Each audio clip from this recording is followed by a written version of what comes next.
सर्वांच्या आयुष्यामध्ये म्हणजे सगळ्यात जास्त माणसाचा कुठला प्रॉब्लेम असेल ना तर तो आहे पैसा. बरोबर. म्हणजे माणसाला पैसे हवेत. काहींच्या घरी येत नाहीत, काहींच्या घरी टिकत नाहीत, काही कर्जामध्ये बुडतात, काहींच्या घरी आहेत पण त्यांना अजून हवेत. ओके. मग त्यासाठी लोकांनी प्रामुख्याने कोणत्या गोष्टीकडे लक्ष दिलं पाहिजे जास्त करून?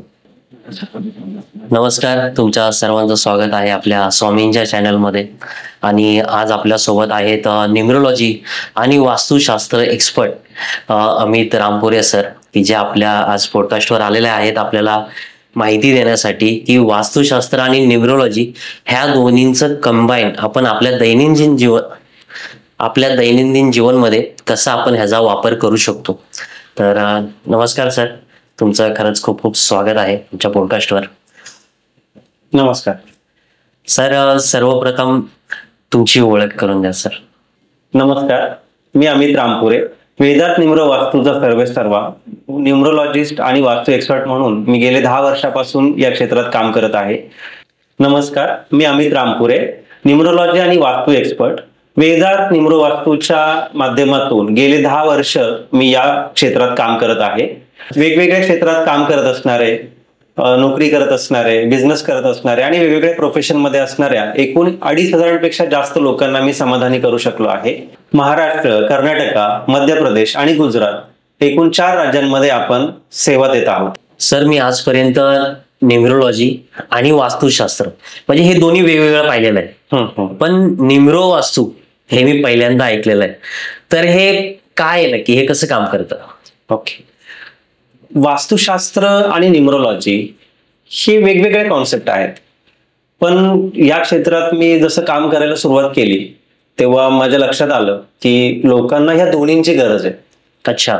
न्यूमरोलॉजी फॉलो करणारे काही वेगळी लोक असतात, वास्तुशास्त्र फॉलो करणारी वेगळी लोक असतात. बरोबर. खूप कमी लोक तुम्हाला मिळतील ह्या दोन्ही गोष्टी ते फॉलो करतात.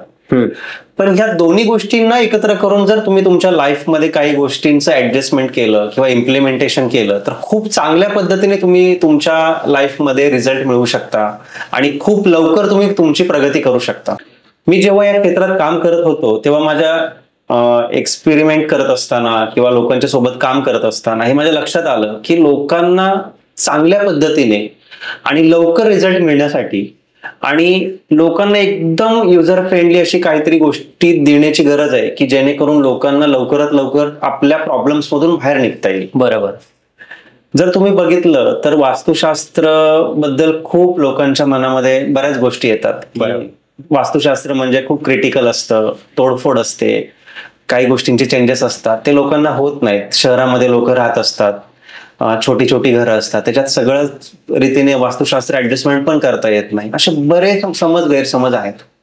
तसेच न्यूमरोलॉजीच्या बद्दल पण आहेत की न्यूमरोलॉजी म्हटलं की नाव चेंज करा, हे चेंज करा, स्पेलिंग चेंज करा. बरोबर. बऱ्याच गोष्टी आहेत. तर ते तसं नाहीये. न्यूमरो वास्तू ही कॉन्सेप्ट अशी आहे की तुम्ही रोजच्या जीवनामध्ये कुठलाही तुमच्या लाईफमध्ये न्यूमरो वास्तू ही अशी कॉन्सेप्ट आहे जी तुम्ही तुमच्या लाईफमध्ये इझिली वापरू शकता आणि तुमच्या कामामध्ये, तुमच्या बिझनेसमध्ये चांगल्या प्रकारे इम्प्रूव्हमेंट करू शकता. ओके. न्यूमरो वास्तू म्हणजे नावातच आहे, न्यूमरोलॉजी आणि वास्तूचा एकत्र कॉम्बिनेशन करून तुम्हाला कन्सल्टिंग केलं जातं. तुम्ही जर बघितलं तर तुमच्या लक्षात येईल की वास्तू आणि न्यूमरोलॉजी याचा परस्पर संबंध आहे. बघा, आपण घर घेतो, त्या घराला घर नंबर असतो, त्याचा प्लॉट नंबर असतो, त्याचा सर्वे नंबर असतो, सेक्टर नंबर असतो, अशा बऱ्याच गोष्टी असतात. ज्या गोष्टीला किंवा ज्या एखाद्या वस्तूला जेव्हा नंबर कनेक्ट होतो तेव्हा न्यूमरोलॉजी त्याच्यासोबत कनेक्ट होते असं समजा. बरोबर. म्हणून आपण दोघांचं कॉम्बिनेशन करून आपण लोकांना सर्व्हिस देतो आणि चांगल्या पद्धतीने लोक आपल्या लाईफमध्ये बदल घडवू शकतात. हे आपल्या एक्सपिरियन्स मधून जाणवलेलं आहे किंवा लोकांच्या एक्सपिरियन्स मधून आपल्याला कळालं आहे. न्यूमरोलॉजी आणि वास्तू ह्या दोन्ही कन्सेप्ट वेगवेगळ्याच आहेत. न्यूमरोलॉजी वेगळी आहे, वास्तुशास्त्र वेगळं आहे. अच्छा. पण ह्या क्षेत्रात काम करत असताना मला हे जाणवलं की ह्या दोन्हींचं इम्प्लिमेंटेशन आपण आपल्या लाईफमध्ये योग्य पद्धतीने जर केलं तर खूप चांगल्या पद्धतीने आपण आपल्या लाईफचं इम्प्रूव्हमेंट करू शकतो. थोडक्यात सांगायचं झालं तर न्यूमरोलॉजीमध्ये तुमची जन्मतारखेला महत्व खूप दिलं जातं. बरोबर. आणि वास्तुशास्त्रामध्ये दिशेंना फार महत्व दिलं जातं. आपल्या कॉन्सेप्टमध्ये हे आहे की प्रत्येक व्यक्तीच्या जन्मतारखेनुसार शुभ दिशा आणि अशुभ दिशा आपण लोकांना सांगत असतो. थोडक्यात सांगायचं झालं तर मला असं म्हणायचंय की आपल्या वास्तुशास्त्रामध्ये 8 दिशांचा खूप चांगल्या प्रकारे विचार केला जातो. बरोबर. 8 दिशा आहेत किंवा 16 डायरेक्शन वापरले जातात. तो एक कॉन्सेप्टचा भाग आहे. तो थोडासा वेगळा आहे, पण मी तुम्हाला समजण्यासाठी किंवा आपल्या प्रेक्षकांना कळण्यासाठी थोडक्यात असं सांगेन की एकूण 8 दिशा वास्तुशास्त्रामध्ये विचार केल्या जातात. 8च्या 8 दिशा चांगल्याच आहेत, कुठली दिशा वाईट नाहीये, पण तुमच्यासाठी काय योग्य आहे हे आपण जन्मतारखेवरून ओळखून तुम्हाला सांगत असतो. ओके. जन्मतारखेवरून ठरतं की 8 दिशांपैकी तुमच्यासाठी 4 दिशा कुठल्या महत्वाच्या आहेत आणि 4 दिशा कुठल्या वाईट आहेत हे जन्मतारीख ठरवत असते. बरोबर. जन्मतारीख म्हणजे नंबर्स आले, न्यूमरोलॉजी आली, लकी नंबर्स आले, लकी डायरेक्शन्स आल्या, लकी कलर्स आले. म्हणून मी म्हणत असतो की जेव्हा आपण आपल्या लाईफमध्ये जीवन जगत असताना 2 गोष्टींमध्ये आपण जास्त फोकस करतो. एक म्हणजे पर्सनल लाईफ आणि दुसरी म्हणजे प्रोफेशनल लाईफ. ह्या दोन्ही लाईफला माणसाने बॅलन्स ठेवता आलं पाहिजे. मग ज्यावेळी आपण गृहस्थी सांभाळत असताना, घर सांभाळत असताना, कुटुंब वाढवत असताना, कुटुंबाच्या प्रगतीसाठी ही आपली एक पर्सनल लाईफ आली. बरोबर. आणि प्रोफेशनल लाईफ म्हणजे काय आलं, आपण नोकरी करत असताना किंवा बिझनेस करत असताना किंवा कुठल्याही क्षेत्रात काम करत असताना तिथली इम्प्रुव्हमेंट किंवा तिथल्या गोष्टी, या सगळ्या गोष्टींना आपण प्रोफेशनल लाईफ असं म्हणू शकतो. बरोबर. माणसाला दोन्ही लाईफ बॅलन्स ठेवणं खूप महत्वाचं आहे. अच्छा. तुम्ही जगात अशी लोक बघितली असतील की तुमच्या आजूबाजूला की काही लोकांना त्यांच्या नोकरीमध्ये, बिझनेसमध्ये खूप चांगलं यश मिळतं, पण त्यांची गृहस्थी खूप खराब असते. त्यांना घरातून कुठल्या गोष्टीचं समाधान नसतं, घरामध्ये अडचणी फार असतात. मग त्या अडचणी वेगवेगळ्या प्रकारच्या असू शकतात. आरोग्यविषयक असू शकतात, नातेसंबंधांच्या विषयक असू शकतात, किंवा बिझनेसमध्ये खूप पैसा आपण मिळवत असतो पण घरात तो पैसा थांबत नसतो. बरोबर. अशा बऱ्याच गोष्टी स्वयंसो अडचणी माणसांच्या जीवनामध्ये असतात. तर माणसाला दोन्ही लाईफला बॅलन्स ठेवायचं असेल तर न्यूमरोलॉजी आणि वास्तू ह्या दोन्ही गोष्टी गरजेच्या आहेत. अच्छा. म्हणून आपण न्यूमरो वास्तू हे कॉन्सेप्ट तयार केला आहे. याच्यामुळे लोकांना सोप्या पद्धतीने आपल्या लाईफमध्ये ह्या दोन्ही गोष्टी बॅलन्स ठेवता येते. सर, आपला जो आता टॉपिक चालू आहे निम्रो वास्तू, म्हणजे खूपच इंटरेस्टिंग वाटतोय. म्हणजे तुम्ही जसं जसं माहिती सांगताय इंटरेस्ट वाढत चाललाय या गोष्टीमध्ये. तर म्हणजे मला एक प्रश्न पडलाय सर, की म्हणजे आता मी जेव्हा घर घेतलं तेव्हा फक्त मी वास्तुशास्त्र बघूनच घर घेतलं, की म्हणजे घराची दिशा काय असली पाहिजे ह्या हिशोबाने घर घेतलं, किंवा एंट्री कुठून, एवढंच पाहिलं एंट्री कुठून आहे. पण जसं तुम्ही आता सांगितलं की निम्रो वास्तू ह्याच्यामध्ये आपले नंबर्स, आपली डेट ऑफ बर्थ ह्याच्यानुसार आपल्याला कळते की आपली लकी दिशा कोणती. इतर लोकांनी ह्याचा कसा उपयोग करायचा किंवा त्यांना कसं समजेल त्यांच्यासाठी दिशा कोणती योग्य आहे. सगळ्यात महत्वाचं कसं असतं ना, वास्तुशास्त्रामध्ये दिशेंना फार महत्व आहे. तुम्ही इन जनरल ऐकलं असेल की पूर्व दिशेला दरवाजा असावा, उत्तर दिशेला घराचं तोंड असावं किंवा उत्तर दिशेला घराचा दरवाजा असावा. हे खूप चांगलं असतं प्रगतीसाठी, असं तुम्ही ऐकलं असेल इन जनरल. वास्तुशास्त्र कन्सल्ट करणारे किंवा तुम्ही पुस्तकं वाचताना, युट्यूबवर व्हिडिओ बघताना हे तुमच्या लक्षात येतं. पण कसं आहे ना की 8 दिशा चांगल्याच आहेत, कुठली दिशा वाईट नाहीये. तुमच्यासाठी काय योग्य आहे हे तुम्ही बघितलं पाहिजे. ओके. तुम्हाला असे कितीतरी उदाहरणं मी देऊ शकतो की सगळे म्हणतात दक्षिण दिशा खूप वाईट असते, दक्षिण दिशेला घर असू नये, दक्षिण दिशेच्या घरामध्ये हे प्रॉब्लेम होतात, ते प्रॉब्लेम होतात, अडचणी येतात. अच्छा. सो अँड सो लोक तुम्हाला सांगतील.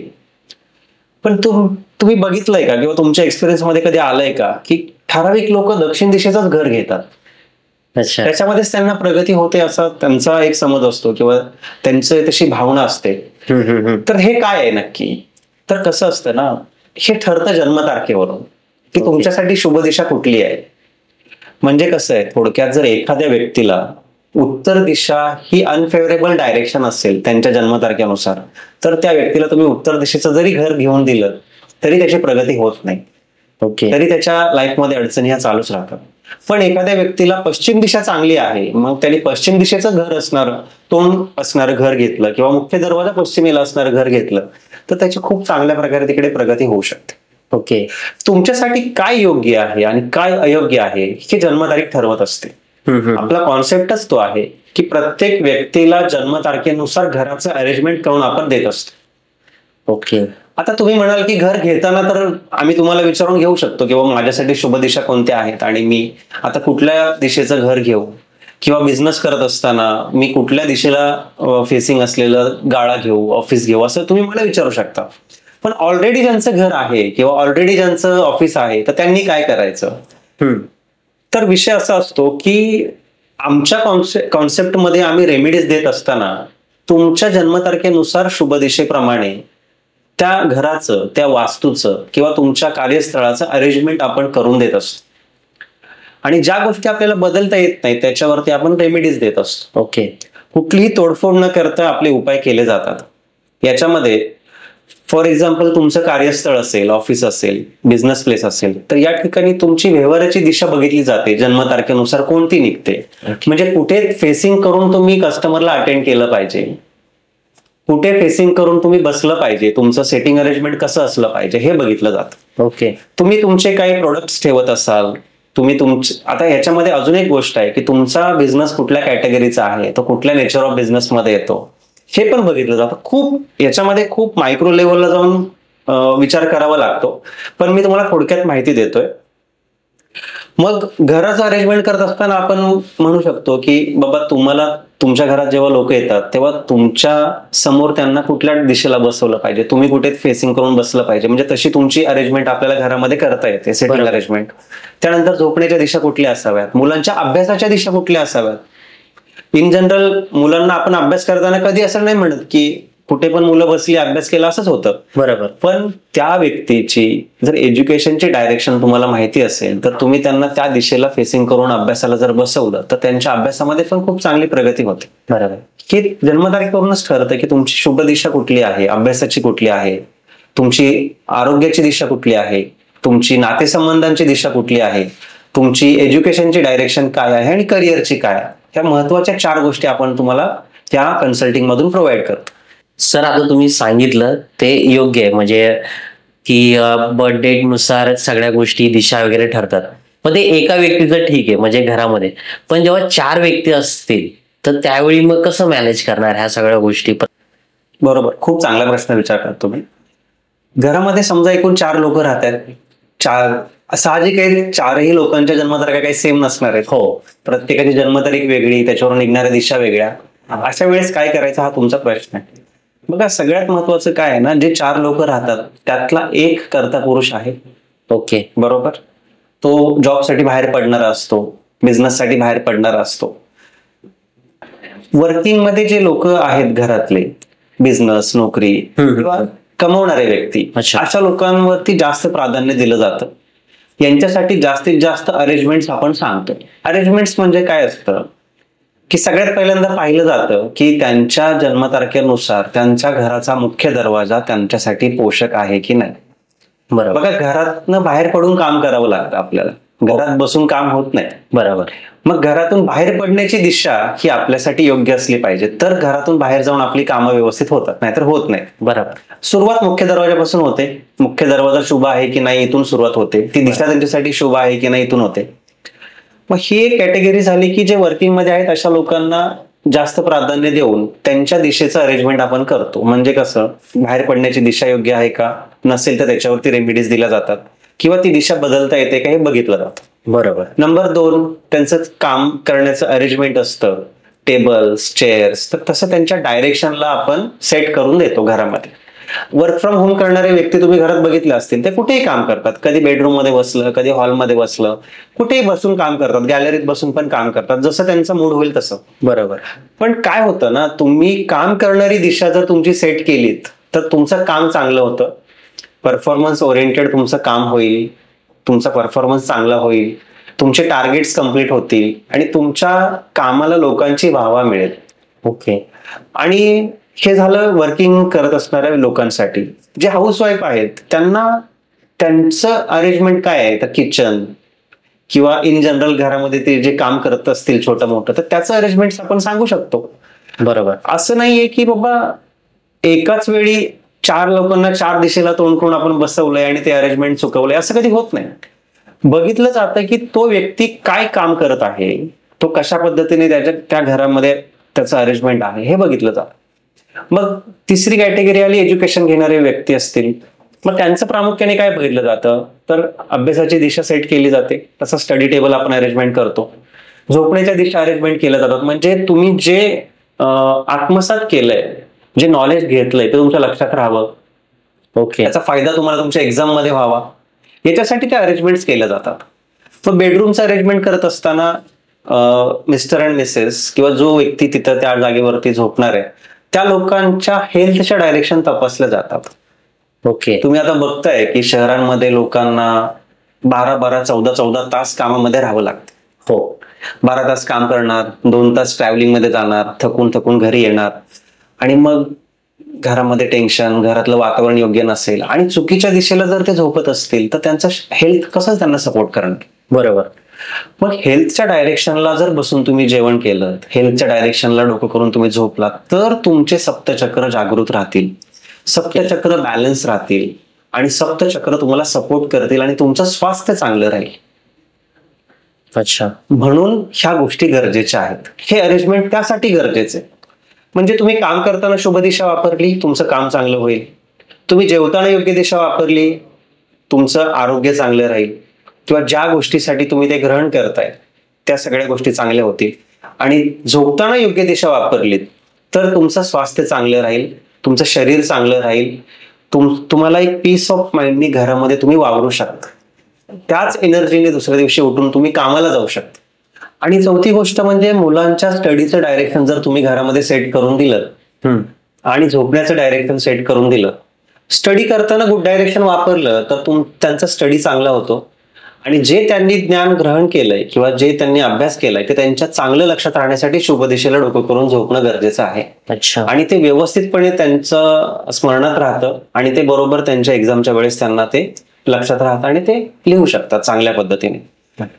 खूप चांगल्या पद्धतीने याच्यातून मुलांनी रिझल्ट मिळवलेला आहे आणि 3 ते 6 महिन्यामध्ये एक 7 ते 8% चांगला फरक मुलांना जाणवतो. जर तुम्ही योग्य डायरेक्शन मध्ये बसून अभ्यास केलात, योग्य दिशेला झोपण्याचं अरेंजमेंट केलं तर खूप चांगला फायदा मुलांना होतो. तितका चांगला फायदा लोकांना त्यांच्या मीटिंग्समध्ये, इंटरव्ह्यूजमध्ये जर शुभ दिशा, बघा बऱ्याच वेळी काय होतं की तुम्ही बाहेरच्या प्लेसला जाऊन तुम्ही काम करता. म्हणजे आता तुम्ही घरातलं अरेंजमेंट मी सांगेन तुम्हाला, पण तुमच्या ऑफिसमध्ये किंवा दुसऱ्याच्या प्लेसला, आता फॉर एक्झाम्पल मी तुमच्या स्टुडिओमध्ये आलोय आणि आज आपण रेकॉर्ड करतोय, बरोबर, तर तुमच्या माहितीसाठी सांगतो की मी ह्या दिशेला बसलोय, माझं फेसिंग माझ्या गुड डायरेक्शनलाच आहे, हे माझं गुड डायरेक्शन आहे म्हणून मी या डायरेक्शनला फेसिंग करून बसलोय आणि असं अरेंजमेंट आपण केले. तसं प्रत्येक वेळीच ते अरेंजमेंट तुम्हाला पण करायला जमेल दुसऱ्याच्या प्लेसवरती गेल्यावर तर हे शक्य नाही होत. बरोबर. त्यांच्या अरेंजमेंट प्रमाणे तुम्हाला काम करावं लागतं. अशा वेळी तुम्ही तुमचे फेवरेबल कलर्स परिधान करू शकता. अच्छा. तेव्हा तुमचं इम्प्रेशन समोरच्यावरती चांगलं पडतं, तुमचं काम चांगलं होतं आणि तुमच्या कामाला त्या गोष्टींचा सपोर्ट लागतो. अशा बऱ्याच वेगवेगळ्या गोष्टी आहेत ज्या आम्ही अरेंजमेंट्स करून देतो आणि नक्कीच तुम्ही एक स्टेपवरून दुसऱ्या स्टेपमध्ये, दुसऱ्या स्टेपवरून तिसऱ्या स्टेपमध्ये असं इम्प्रूव्हमेंट स्टेप बाय स्टेप करू शकता. सर, जसं आता तुम्ही बोलला की तुम्ही आज जे अरेंजमेंट आहे तुमची ती तुमची गुड डायरेक्शन आहे, पण आता माझ्या जन्मतारखेनुसार माझी गुड डायरेक्शन काय असणार प्रत्येक वेळी ते मी कसं ठरवायचं? ओके, कसं आहे, सिंपल गोष्ट आहे. जेव्हा आपण कन्सल्टिंग करतो कुठल्याही व्यक्तीला तेव्हा आपण त्यांच्या जन्मतारखा घेतो, नाव घेतो, जन्मतारखा चेक करतो आणि जन्मतारखेनुसार त्यांचे फेवरेबल डायरेक्शन्स काय आहेत, मग ते कुठल्या डायरेक्शन कुठल्या गोष्टीसाठी वापरायचे आहेत हे आपण त्यांना चार्टमध्ये देत असतो. म्हणजे तुमचं फर्स्ट गुड डायरेक्शन असतं ते करिअरसाठी, बिझनेससाठी तुम्ही वापरू शकता, म्हणजे कुठल्याही कामासाठी ते वापरू शकता. मग एक हेल्थचं डायरेक्शन निघतं, मग हेल्थसाठी म्हणजे जेवण करण्यासाठी, झोपण्यासाठी ते डायरेक्शन्स तुम्ही वापरू शकता. रिलेशनशिपचे पण डायरेक्शन्स आहेत. म्हणजे एखाद्या व्यक्तीला जे रिलेशनशिपचं डायरेक्शन खरं तर इंटरेस्टिंग आहे. तर विषय कसा असतो, जेव्हा तुम्हाला एखाद्या व्यक्तीशी रिलेशनशिप चांगलं ठेवायचं असेल, रिलेशन बॉन्ड चांगला ठेवायचं असेल तर रिलेशनशिपच्या डायरेक्शनला फेसिंग करून तुम्ही त्या व्यक्तीशी कम्युनिकेशन करू शकता. ओके. मग फोनवर असेल, समोर भेटल्यावर असेल किंवा कसंही. आता तुम्हाला माहितीसाठी सांगतो की हे डायरेक्शन्स आपण कुठे वापरतो. तुम्ही आता प्रामुख्याने प्रॉब्लेम येणारा लोकांना असतो की मुलांची लग्न न होणं, लग्नानंतर एकमेकांशी न पटणं, अशा पण गोष्टी असतात. तर ह्या डायरेक्शनचा उपयोग त्या ठिकाणी तुम्ही करू शकता. जेव्हा एखाद्या मुलीला किंवा मुलाला पाहुणे बघायला घरी येतात, तेव्हा त्या मुलीनी कुठे फेसिंग करून पाहुण्यांच्या समोर बसलं पाहिजे, कुठल्या कलरचे ड्रेस त्यांनी घातले पाहिजेत किंवा साडी घातली पाहिजे, हे पण आम्ही त्यांना गाईड करतो. एकदा ते त्यांच्या डायरेक्शनशी कनेक्ट झाल्या की समोरच्या वरती त्यांचं इम्प्रेशन चांगलं पडतं, ओके. रिलेशन बॉन्ड चांगला होतो आणि त्या पद्धतीने त्यांचे रिलेशनशिप चांगले व्हायला सुरुवात होतं. त्याच्यानंतर एक एज्युकेशन आणि स्टडीचं डायरेक्शन असतं, जसं की मी सांगितलं मुलांच्यासाठी आपण वापरतो. बरोबर. बघा, प्रत्येक व्यक्ती प्रत्येक स्टेजला काही ना काहीतरी नॉलेज घेत असतो. म्हणजे एज्युकेशन मध्ये मुलं आहेत म्हणूनच ते अभ्यास करतात असं नाही. आपण पण आपल्या क्षेत्रामध्ये नॉलेज वाढवण्यासाठी काहीतरी वाचन करत असतो. हो. काहीतरी गोष्टी, छोटे छोटे कोर्सेस असतात, ऑनलाईन कोर्सेस असतात. अशा वेळी पण आपण ही डायरेक्शन वापरू शकतो. आपल्या कामातलं प्रिपरेशन आपण करत असताना सुद्धा आपण ही डायरेक्शन वापरू शकतो. मग काय असतं की जर आपण आपले गुड डायरेक्शन्स वापरले तर प्रत्येक स्टेपमध्ये करत असलेलं काम आपलं चांगलं होतं. आजपर्यंत तुम्हाला माहिती नाहीये की तुमचं डायरेक्शन काय आहे किंवा कसं आहे, कसं बसलं पाहिजे, कसं काम केलं पाहिजे, तरी पण तुम्ही काहीतरी स्टेजला आहे. पण जेव्हा तुम्ही हे वापरणार आणि तुमच्या रोजच्या जीवनामध्ये ह्याचा वापर करायला सुरुवात करणार, तेव्हा नक्कीच तुम्ही 2 स्टेप पुढे जाणार. बरोबर. मला सांगा, तुमची जन्मतारीख काय आहे? 31/5/1992. 31/5/1992. आता यानुसार जर तुम्ही बघितलं तर तुमचं फर्स्ट गुड डायरेक्शन निघतं नॉर्थ ईस्ट. म्हणजे तुम्ही नॉर्थ ईस्टला फेसिंग करून बसलं पाहिजे. नॉर्थ ईस्ट म्हणजे आता मी बसलोय ते नॉर्थ ईस्ट आहे आणि तुम्ही बसलात ते नॉर्थ वेस्ट आहे. नॉर्थ वेस्ट पण तुम्हाला गुड डायरेक्शन आहे, पण नॉर्थ वेस्ट तुम्हाला थर्ड गुड डायरेक्शन आहे.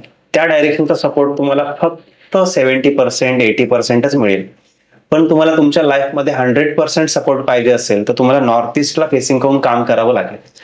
मी सांगतोय म्हणून इथून पुढे तुम्ही ट्राय करा की प्रत्येक गोष्ट करत असताना, कुठल्याही क्लायंटची तुम्ही पॉडकास्ट करत असताना, रेकॉर्डिंग करत असताना, मुलाखत घेत असताना तुम्ही नॉर्थ ईस्टला फेसिंग करून तुम्ही बसावं.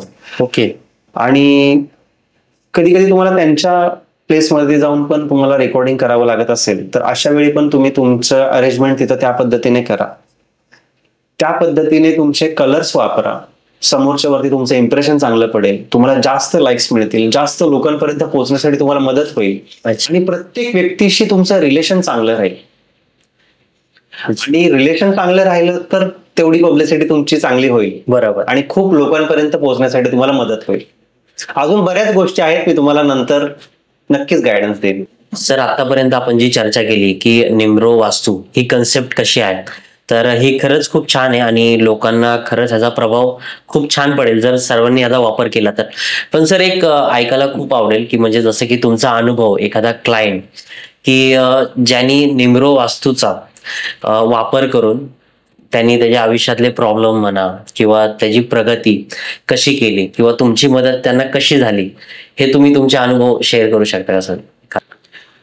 माझे एक डोंबिवलीचे कस्टमर होते. एक 4 वर्षापूर्वी मी त्यांच्याकडे गेलो असेल. अच्छा. 4 वर्षापूर्वी गेल्यानंतर जेव्हा मी त्यांच्या पहिल्यांदा घरी गेलो, त्यांनी मला अप्रोच केलं, मग आमची व्हिजिट ठरली. मी गेल्यानंतर त्यांच्या फॅमिलीमध्ये एकूण 3 मेंबर्स घरामध्ये राहणारे होते. तर मी गेल्यानंतर त्यांनी मला रिसिव्ह केलं. मी त्यांच्या घरी पोहोचलो. घरी पोहोचल्यानंतर माझ्या लक्षात आलं की घरामध्ये 3-4 मेंबर्स राहत आहेत आणि ज्या व्यक्तींनी मला कनेक्ट केलं होतं तीच व्यक्ती माझ्यासोबत होती. बाकीचे कोणीच बाहेर आलं नव्हतं. असं होतं कधी कधी की काही लोकांचा इंटरेस्ट या गोष्टीकडे असतो, काही लोकांचा नसतो. बरोबर. तर त्या पद्धतीने मी माझं काम सुरू केलं.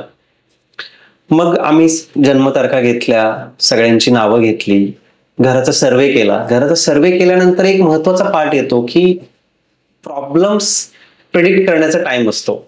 आम्ही सगळ्यांचे प्रॉब्लेम प्रेडिक्ट करत असतो. मग जसे जसे मी प्रॉब्लेम प्रेडिक्ट करायला सुरू केलं तसं तसं सगळे लोक एक एक एक जॉईन झालं, एक एक बाहेर आलं.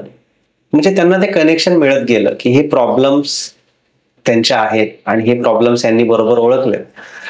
तर विषय असा होता की त्या व्यक्ती एक ठिकाणी चांगल्या कंपनीमध्ये जॉबला होती, सगळं होतं, खूप छान सुंदर घर होतं त्यांचं, खूप टापटीप ठेवलेलं घर होतं. घरामध्ये एनर्जी फ्लो जाणवत होता की घर खूप सुंदर आहे पण एनर्जी फ्लो काहीच नाहीये.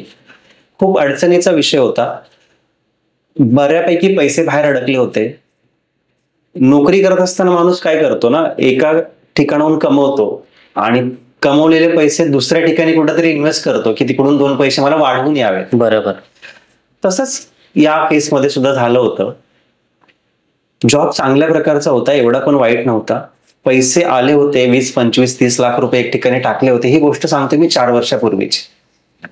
ते पैसे पूर्णपणे अडकले होते. पैशाचा परतावा सोडा, ते गुंतवलेले पैसे पण रिटर्न येतील की नाही ही परिस्थिती होती. घरामध्ये रिलेशनचे खूप मोठे प्रॉब्लेम्स होते. व्यक्तीची जन्मतारीख खूप सुरेख होती, खूप चांगली होती, कॉम्बिनेशन खूप छान होते. पण असं होतं ना की माहित नाही काय करायचं, कसं करायचं, म्हणून माणूस चुकत जातो. सगळे डिसिजन चुकत जातात. त्यात वास्तूचा दोष असतो, जन्मतारखेतला दोष असतो, बऱ्याच गोष्टी असतात. मग मी त्यांना म्हंटलो की बोलता बोलता प्रेडिक्ट करत असताना बऱ्याच गोष्टी प्रेडिक्ट केल्या, त्यांना त्या जाणवत होत्या, त्यांनी त्या ऍग्री केल्या. आणि मी त्यांना एक शब्द वापरला होता की सर, तुमचा बिझनेसचा नंबर आहे, तुमचा जो जन्मतारखेमध्ये कॉम्बिनेशन आहे ते खूप चांगल्या प्रकारे तुम्ही बिझनेस करू शकता. तेव्हा त्यांनी मला सांगितलं की मी खूप दिवसापासून प्रयत्न करतोय की मी काहीतरी बिझनेस करीन किंवा बिझनेस मध्ये जाईन, पण ते कधी शक्य नाही झालं. मला प्रत्येक वेळी अडचण आल्या. हेच घ्या ना म्हटले की माझे एवढे एवढे पैसे इकडे अडकलेले आहेत, काहीतरी बिझनेस तिकडून मला इन्कम होईल आणि परत मी जॉब हळूहळू कमी करून बिझनेस मध्ये जाईन, ह्या उद्देशानेच मी केलं होतं, पण ते झालं नाही. मग जेव्हा मी त्यांना कन्सल्ट केलं, 6 महिन्यामध्ये मी त्यांना क्लिअरली सांगितलं, मी उपाय दिले. उपाय दिल्यानंतर जन्मतारखेचे उपाय, वास्तूचे उपाय सगळे दिल्यानंतर त्यांना मी सांगितलं होतं की 6 महिन्यामध्ये हे तुम्ही घर सोडा आणि दुसरीकडे राहायला जा. आता तुम्ही म्हणाल तुम्ही उपाय दिले तर मग घर का सोडायला सांगितलं? विषय असा असतो की काही ठिकाणी घरामध्ये एवढे प्रॉब्लेम्स असतात की ते प्रॉब्लेम्स तुम्हाला त्यातनं बाहेरच निघू देत नाहीत. म्हणजे कितीतरी लोक तुम्हाला सापडतील की त्यांना माहिती आहे की आपल्या घरामध्ये काहीतरी अडचण आहे, आपल्या घरामध्ये काहीतरी प्रॉब्लेम आहेत, आपल्या घरामध्ये प्रगती होत नाहीये आणि आपण हे घर सोडून दुसरीकडे जाऊया, पण ते जाऊ शकत नाही. प्रॉब्लेम असणारं घर तुम्हाला सहजासहजी सोडत नाही. नुकसान करून सोडेल. तुम्ही दुसरं बघायचा प्रयत्न करा, तुम्हाला दुसरं घर मिळणार नाही. मिळालं तर तुमचं त्या घराशी व्यवहार व्यवस्थित होणार नाही. काही ना काहीतरी प्रॉब्लेम येईल, पण तुम्ही हे घर सोडू नाही शकणार. मग उपाय दिल्यानंतर 6 महिन्यांनी त्यांनी ते घर सोडलं. घर सोडल्यानंतर ते दुसऱ्या ठिकाणी राहायला गेले. मग आता राहायला विषय तो घर विकण्याचा, ते लवकर घर जात नव्हतं, त्याच्यासाठी आपण उपाय दिले. ते घर विकलं गेलं. त्यांनी दुसरीकडे राहायला गेल्यानंतर 1 वर्षाच्या आत त्यांनी बिझनेस सुरू केला. बिझनेस कुठल्या कॅटेगरीमध्ये करायचा हे पण आपण सांगितलं, कारण की प्रत्येक व्यक्तीला जन्मतारखेनुसार वेगवेगळ्या नेचर ऑफ बिझनेसचे बिझनेस असतात. जे सूट होणारे बिझनेस आहेत तेच तुम्ही केले पाहिजेत. विनाकारण तुम्ही दुसऱ्या बिझनेसमध्ये जर पैसे घातले तर ते अडकतात. जसं की त्यांचं पहिल्या केसमध्ये झालं होतं. त्यांनी ज्या बिझनेस कॅटेगरीमध्ये पैसे घातले होते ते त्यांना सूट करणारं नव्हतं, म्हणून त्यांचे पैसे पण तिथे अडकले होते. आणि त्या घरामध्ये पण दोष होता तसा की लक्ष्मी दिशेचा दोष असल्यामुळे त्यांच्या घरामध्ये पैसा न टिकणं, पैसा न येणं, पैशाला योग्य मोबदला न मिळणं, अशा गोष्टी घडत असतात. त्या केसमध्ये 6 महिन्यानंतर त्यांनी घर सोडलं. नवीन घरामध्ये गेल्यानंतर 1 वर्षाच्या आत त्यांचा बिझनेस सुरू झाला. आज बिझनेस एवढ्या चांगल्या लेवलला गेलेला आहे, तो व्यक्ती मला प्रत्येक आठवड्याला 4 दिवसाला कनेक्शन मध्ये आहे, कॉन्टॅक्ट मध्ये आहे. आणि तो त्याचे खूप सुंदर एक्झाम्पल्स मला देत असतो की सर मी आता हे करणार आहे, ते करणार आहे, माझा बिझनेस हा आहे. त्याच्यानंतर त्या व्यक्तीचं लग्न झालं. लग्न झाल्यानंतर त्यांचा परिवार आता खूप सुखी समाधानाने जगतोय आणि खूप चांगलं घर, व्यवस्थितरित्या वास्तुशास्त्राला पूरक असणारं घर त्यांनी आज घेतलं आणि खूप चांगल्या पद्धतीने ते त्यांचं लाईफ जगतात. तर म्हणजे ही कन्सेप्ट कशी आहे, म्हणजे लोकांचे प्रॉब्लेम लोकांनी सांगावेत की तुम्ही स्वतःच प्रेडिक्ट करणार?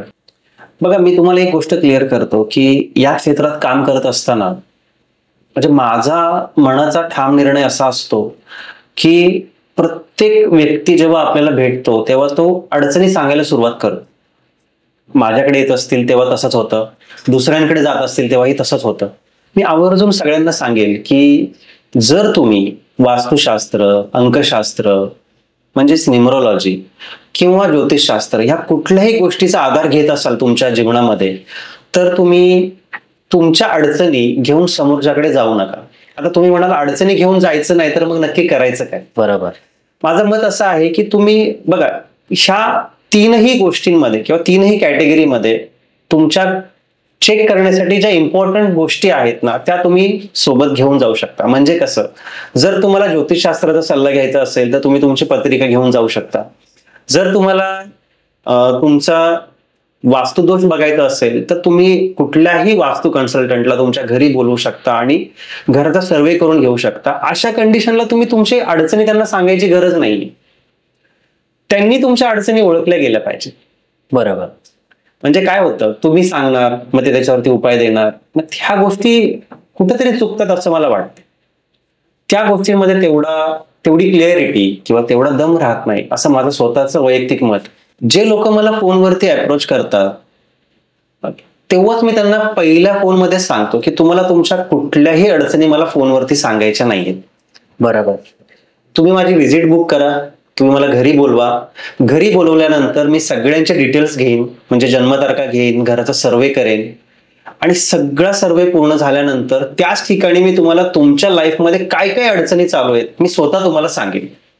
तुम्ही तुमची एकही अडचण मला सांगू नका. बरोबर. तुमच्या अडचणी जर मी ओळखू शकत असेल तरच मी तुम्हाला उपाय देऊ शकेन. बरोबर. तुम्ही काय करता, प्रत्येक वेळी प्रत्येक लोक हेच करतात, काही ना काहीतरी अडचणी घेऊन त्यांच्याकडे जायचं, तेवढ्या अडचणीवरती उपाय घ्यायचा, तो कुठल्या गोष्टीशी कनेक्ट नसतो. काय असतं ना, अनालिसिस 100% चांगला झाला पाहिजे. जर अनालिसिस चांगला नाही झाला, जर तुमचं घराचा सर्वे, तुमच्या जन्मतारखेमध्ये काय दोष आहेत, अंकशास्त्रानुसार काय दोष आहे, हे जर एकदम चांगल्या प्रकारे चेक नाही झालं तर व्यवस्थितपणे तुम्हाला कन्सल्टिंग मिळत नाही. ओके. मग व्यवस्थितपणे कधी होईल? समजा मला तुमची जन्मतारीख चेक करायची आहे तर मी व्यवस्थितपणे कधी चेक करेन? की जेव्हा मला शोधायचंय की तुमच्या जन्मतारखेमध्ये अडचण काय. बरोबर. जर तुम्ही फक्त मला अडचण सांगितलीच आहे तर मला काय चेक करायचंय? त्या अडचणीवर फक्त उपाय द्यायचा आहे, बाकीचं काय चेक करायचं नाही. बरोबर. मग होतं काय की 100% सगळ्या गोष्टी चेक झाल्या पाहिजेत आणि मग त्याच्यावरती सोल्युशन तुम्हाला भेटलं पाहिजे. आणि ह्या पद्धतीने जेव्हा मी काम करतो तेव्हा लोकांना विश्वास पटतो आणि मग लोक चांगल्या प्रकारे त्या गोष्टी फॉलो करतात आणि चांगल्या प्रकारे त्यांच्या लाईफमध्ये बदल पण जाणवतात. बरं.